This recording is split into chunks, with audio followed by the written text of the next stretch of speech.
Asterisk the wind crawled across the desert like an old ghost, dragging with it the taste of sand and the smell of something burned far away, maybe wood, maybe flesh, she couldn't tell anymore. Her hands, pale ones, were streaked with dirt and something darker, the dried memory of blood that wasn't all her own. She walked slowly, because the skin at her ankles had split open days ago, and every step pressed raw pain into the dust. The sun wasn't kind in this part of the country. It was the kind of sun that didn't just heat you. It took things from you: moisture, color, even hope. She remembered a time she used to laugh at the little things, like the way a dust devil would twist across a field or how coffee smelled before dawn. But now her mouth had forgotten the shape of a smile. She had been running not from the law, though she had broken it, not from family, though she had lost them, but from herself. Every mile between her and that night felt like a mile between her and the woman she used to be. But the trouble with running from yourself was, you always caught up eventually. Her eyes, once bright green, now carried the flat gray of ash. She had crossed rivers, mountains, and empty plains without speaking a word to another soul for weeks, until the day the Apache found her. It was late afternoon when she first saw him, tall, still as stone, a shadow cut against the dying light. His horse was a deep chestnut, its mane tangled with dust, its eyes fixed on her as if deciding whether she was worth the trouble of breathing. The man wore no badge, no uniform, but the air around him carried authority, not the kind men give you, but the kind the earth gives when it decides you belong to it. He didn't move when she stopped 20 paces away, didn't speak when the wind whipped her hair across her face. He just looked at her the way someone looks at a half-buried relic, unsure if it's treasure or a warning. She tried to say something, but her throat was dry. Her lips cracked, only a rasp came out. He dismounted without hurry, every motion deliberate, as if the desert itself was watching and timing him. In his eyes, she thought she saw recognition, like he knew her story before she told it, like he had walked it himself. She wondered if he could see the things she'd done, the things she couldn't forgive herself for. "Am I still human?" she asked before she could stop herself. The words tumbled out raw, fragile, almost breaking apart in the air between them. For a long time, he said nothing, just studied her, and in that silence she felt the weight of every sin, every moment she'd failed someone who trusted her.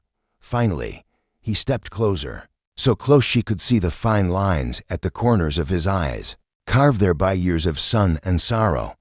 He leaned slightly toward her, his voice so low it was almost carried away by the wind, and whispered a single word. She didn't understand it at first, not the language, not the meaning, but it hit her in the chest like the recoil of a rifle. Something old and deep waking inside her. Her knees went weak, not from exhaustion, but from the sudden, terrifying possibility that maybe he was right. Maybe she wasn't what she thought she had become. The word clung to her ears, echoing, reshaping the silence.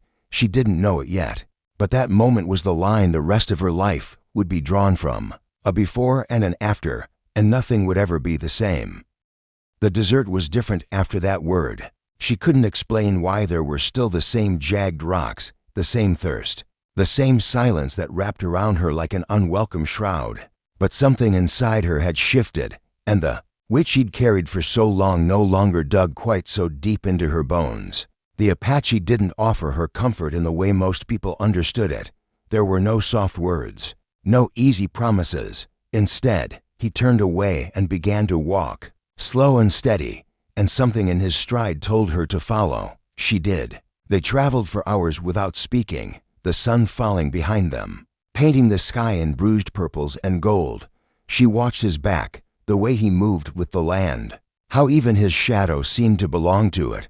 Her own shadow felt foreign, like it belonged to another woman entirely, someone she'd buried, but who still breathed in the dark corners of her mind. At dusk, they came upon a small rise overlooking a dry riverbed, and he stopped, without a word. He knelt and pressed his palm into the earth as if listening to it. She thought of asking what he was doing, but the quiet was too heavy, too sacred, to break.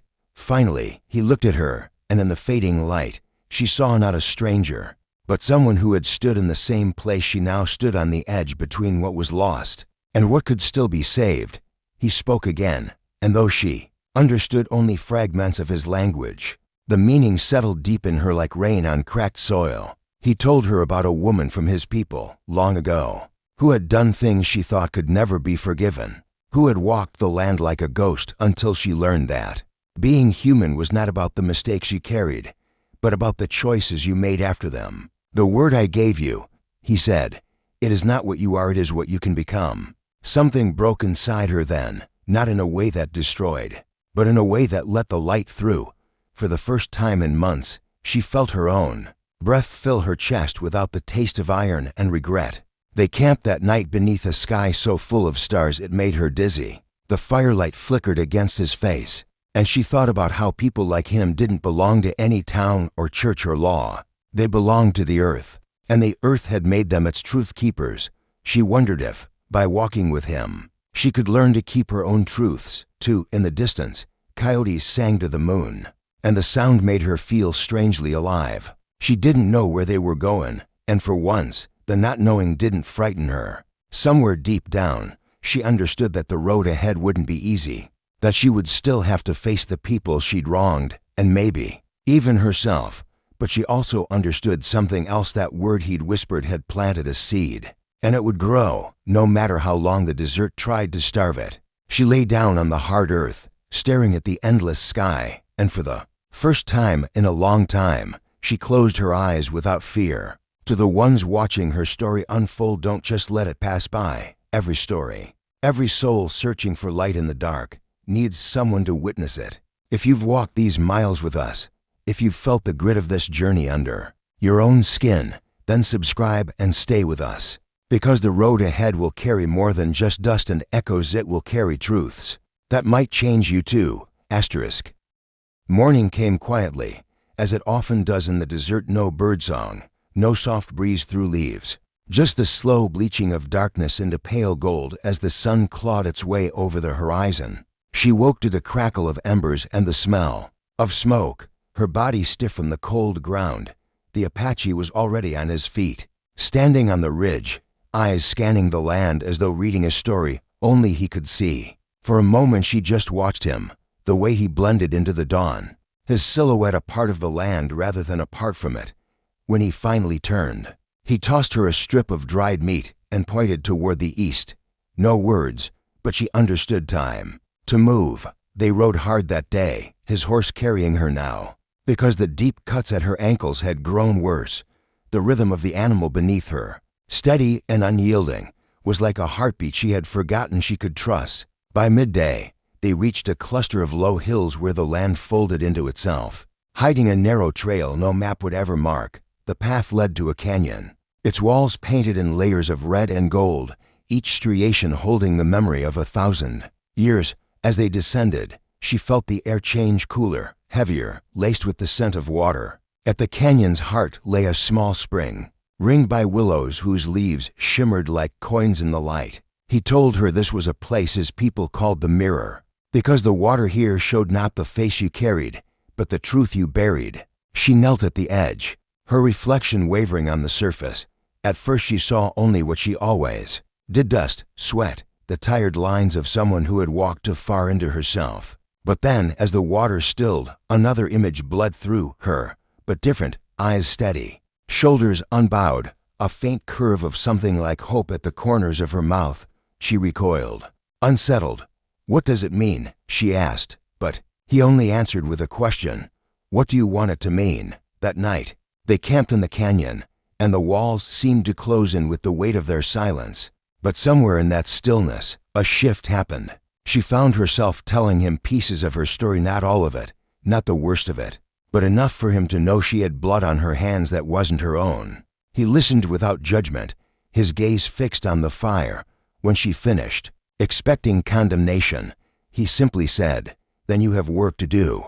And she knew he didn't mean punishment, he meant the long, brutal work of becoming someone worth forgiving. She fell asleep with that thought pressed into her like the brand of a hot iron, and for the first time, it didn't feel like a wound. To those still here, riding alongside us in this story, remember, every road worth walking is longer than you think, and the ones who walk it with you are rarer than gold.